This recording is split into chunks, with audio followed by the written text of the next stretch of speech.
All right, so let's start with the big story that we're tracking on WION at this hour. To help pull the Indian economy out of its historic contraction, the Narendra Modi-led government at the centre is planning to announce a fresh round of stimulus, which is at this point of time, it's a speculation, remember, because the government has not put out any figure officially. It is speculated to be about $20 billion. The package will follow yesterday's earlier announcement of production-linked incentives worth about $27 billion. Over 5 years of manufacturing in about 10 sectors is what is being looked at. However, reports have not provided any details of the package besides saying that it will be targeted towards the stressed sectors with a focus on generating employment. Remember, India at this point of time is also experiencing historic rates of unemployment. Indian government's last stimulus package in the month of May had largely failed to soften the blow of the coronavirus lockdown, as it had focused on providing liquidity and collateral-free credit and loans to small businesses, but with little actual spending.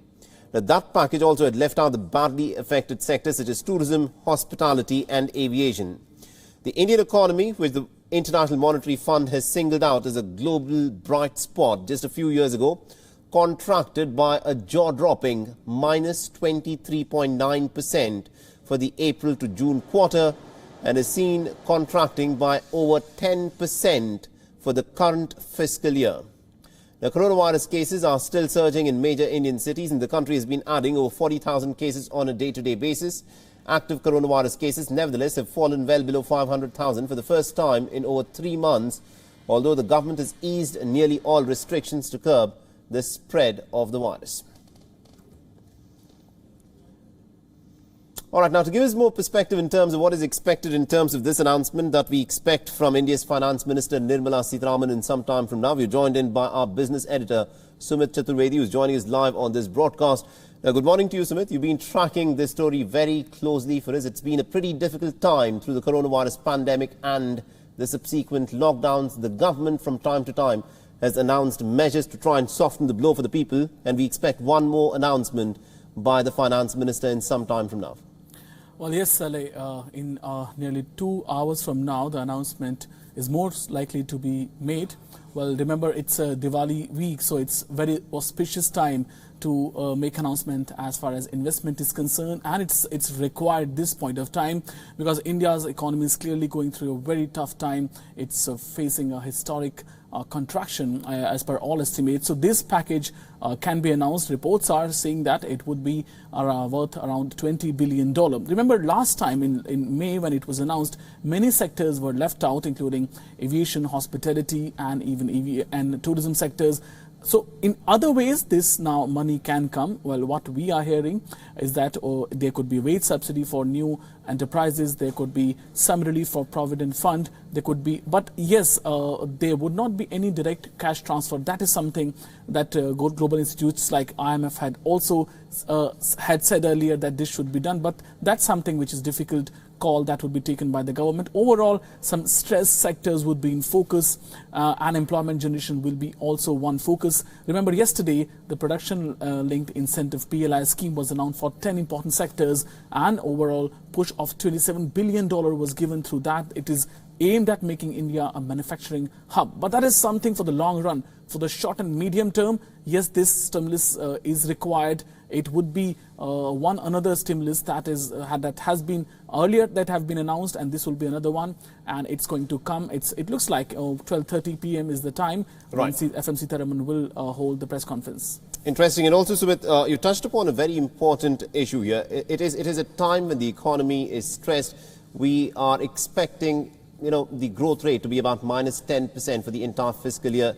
The last time round, when a similar kind of a measure was taken, there was a package of about 20 lakh crore rupees that was announced, a substantial one. But later it was found that a lot of it was in the form of loans, soft loans and loans without collateral. This time round, where is the money going to come from if the government intends to make something concrete in terms of a package which the people can actually, have, and it would be a tangible sort of a package?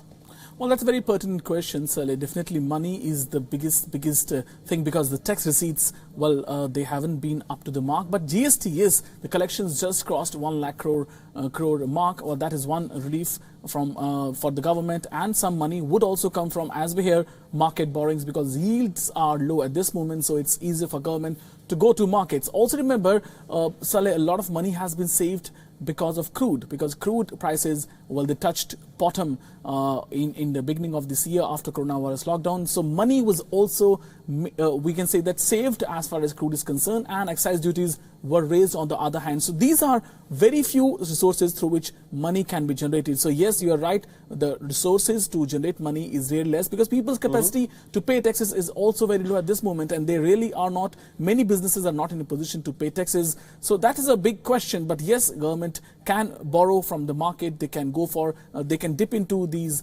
excise duty hikes which have been done on petrol and diesel, and yes, some GST collections have also been there. But yes, fiscal mathematics is something which government has to keep in mind, because fiscal deficit is something which government is aiming for, and that can't go, if that goes off board, but definitely in the long term there will be overall the bringing down of India's sovereign ratings by many global rating agencies. So clearly it's a big we can say that environment in which government is playing, and it has to keep in mind the how deep are its coffers. Absolutely. And just before I let you go, Sumit, you spoke with the IMF chief economist Geeta Gopinath some time back. And one of the things that IMF has been recommending is that the government should go about, giving what it describes as helicopter money, that is giving money to certain sectors where the money is needed. Do you think that is something that the Indian government would like to actually go on and put into practice? Well, difficult call, Saleh, because at this moment government has very few, again, resources at hand and very few options as well. So it's better to give direct, we can say that direct wage subsidy to certain industrial sector, and it's better to go with the proven, well-proven overall measures rather than going for something new. So it feels like, it doesn't feel like helicopter money will find its way in India. All right, we'll have to leave it there. Thank you very much indeed, Sumit Chaturvedi, for joining us on this broadcast and getting us all those insights into this big announcement that we expect to be made by the Indian Finance Minister Nirmala Sitharaman in a couple of hours from now. Co-presented by Skoda. Simply clever.